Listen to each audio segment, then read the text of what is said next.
Well, greetings to you on this fine day. Hope you're doing well, no matter where you're watching from. Today is Tuesday. It's April the 14th, and I appreciate you joining me for our daily walk through the scriptures. We've over the last several days, gotten much rain, and just would encourage you, be careful. A lot of rain and stuff, different places, some flooding in different places as well. So just be mindful of that. Check. I would encourage you as well. Check in with people, and check in with people. Uh, Make sure everybody's doing okay. All right. Let's do this. Let's look at 1 Samuel 19, and we're going to look at a couple of chapters here. We're also going to jump into the Psalms, and we'll get that going here in just a couple minutes here, a couple seconds here, I guess. 1 Samuel 19:20, and then we'll jump into the Psalms, and I'll keep you apprised of where we're going here, and I'll make sure that I give you time to get there, okay? But would encourage you to follow along with in the scriptures there. 1 Samuel 19. And Saul spake to Jonathan, his son, and to all his servants that they should kill David. But Jonathan, Saul's son, delighted much in David. And Jonathan told David, saying, Saul, my father seeketh to kill thee. Now, therefore, I pray thee, take heed to thyself until the morning, and abide in a secret place, and hide thyself. And I will go out and stand beside my father in the field where thou art, and I will commune with my father of thee, and what I say, that I will tell thee. And Jonathan spake good of David unto Saul his father, and said unto him, Let not the king sin against his servant, against David, because he had not sinned against thee, and because his works have been to thee word very good. For he did put his life in his hand, and slew the Philistine, and the Lord wrought a great salvation for all Israel. Thou sawest it, and didst rejoice. Wherefore then wilt thou sin against innocent blood, to slay David without a cause? And Saul hearkened unto the voice of Jonathan, and Saul swears, The Lord liveth, he shall not be slain. And Jonathan called David. And Jonathan showed him all those things. Jonathan brought David to Saul, and he was in his presence as in times past. And there was war again, and David went out and fought the Philistines and slew them with a great slaughter, and they fled from him. And the evil spirit from the Lord was upon Saul, as he sat in his house with his javelin in his hand, and David played with his hand. And Saul sought to smite David, even to the wall with the javelin, but he slipped away out of Saul's presence, and he smote the javelin into the wall, and David fled and escaped that night. Saul also sent messengers unto David's house to watch him and to slay him in the morning. And Michal, David's wife, told him, saying, If thou save not thy life tonight, tomorrow thou shalt be slain.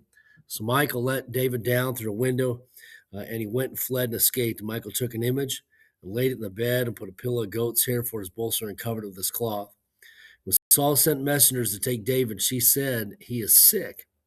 And Saul sent the messengers again to see David, saying, Bring him up to me in the bed, that I may slay him.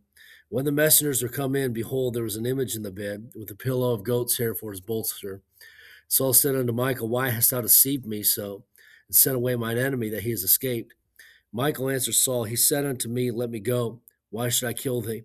So David fled and escaped, and came to Samuel to Ramah, told him all that Saul had done to him, and he and Samuel went and dwelt in Naioth. And it was told Saul, saying, Behold, David is at Naioth in Ramah. And Saul sent messengers to take David. When they saw the company of the prophets prophesying, and Samuel standing as appointed over them, the Spirit of God was upon the messengers of Saul, and they also prophesied. And when it was told Saul, he sent other messengers, and they prophesied likewise. And Saul sent messengers again the third time, and they prophesied also. Then went he also to Ramah, came to a great well that is in Secu, and he asked and said, Where are Samuel and David? And one said, Behold, they be at Naioth and Ramah. And he went thither to Naioth and Ramah, and the Spirit of God is upon him also. And he went on and prophesied until he came to Naioth and Ramah.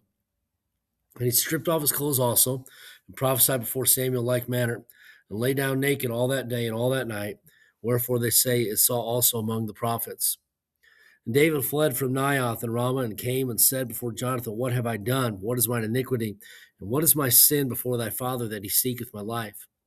And he said unto him, God forbid, thou shalt not die. Behold, my father will do nothing, either great or small, but that he will show it me.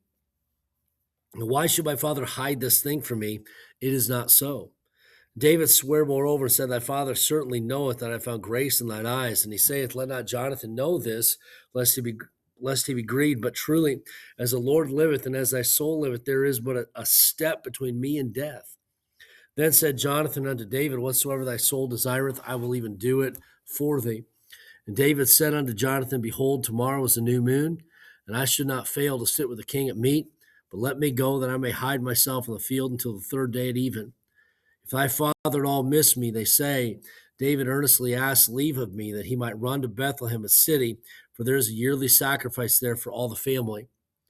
If he say thus, It is well, thy servant shall have peace. But if he be very wroth, then be sure that evil is determined by him. Therefore thou shalt deal kindly with thy servant, for thou hast brought thy servant into a covenant of the Lord with thee.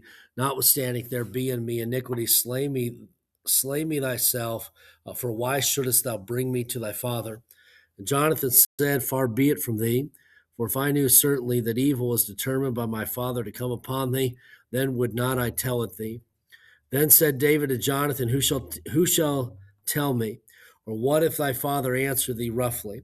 And Jonathan said unto David, Come and let us go out into the field. And they went out both of them into the field. And Jonathan said unto David, O Lord God of Israel, when I have sounded my father about tomorrow any time or the third day, and behold, if there be good toward David, and I then send not unto thee and show it thee, the Lord do so and much more to Jonathan. But if it please my father to do thee evil, then I will show it thee, and send thee away, that thou mayest go in peace, and the Lord be with thee, as he hath been with my father. And thou shalt not only, while yet I live, show me the kindness of the Lord, that I die not, but also thou shalt not cut off thy kindness from my house forever. No, not when the Lord hath cut off the enemies of David, every one from the face of the earth. So Jonathan made a covenant with the house of David, saying, Let the Lord even require it at the hand of David's enemies. And Jonathan caused David to swear again, because he loved him, for he loved him as he loved his own soul. Then Jonathan said to David, Tomorrow is a new moon, and thou shalt be missed, because thy seat will be empty. And when thou hast stayed 3 days, then thou shalt go down quickly and come to the place where thou didst hide thyself when the business was in hand, and thou shalt remain by the stone Ezel. And I will shoot 3 arrows on the side thereof, as though I shot at a mark. And behold, I will send a lad, saying, Go, find out the arrows. If I expressly say unto the lad, Behold, the arrows are on this side of thee, take them, then come thou. For there is peace at thee, and no hurt, as the Lord liveth. But if I say unto the young man, Behold, the arrows are beyond thee, go thy way, for the Lord hath sent thee away. And as touching the matter which thou and I have spoken of, behold, the Lord be between thee and me forever. So David hid himself in the field. And when the new moon was come, the king sat down to eat meat. And the king sat upon his seat as at other times, even upon a seat by a wall. And Jonathan arose, and Abner sat by Saul's side, and David's place was empty. Nevertheless, Saul spake not anything that day, for he thought something hath befallen him. He is not clean. Surely he is not clean.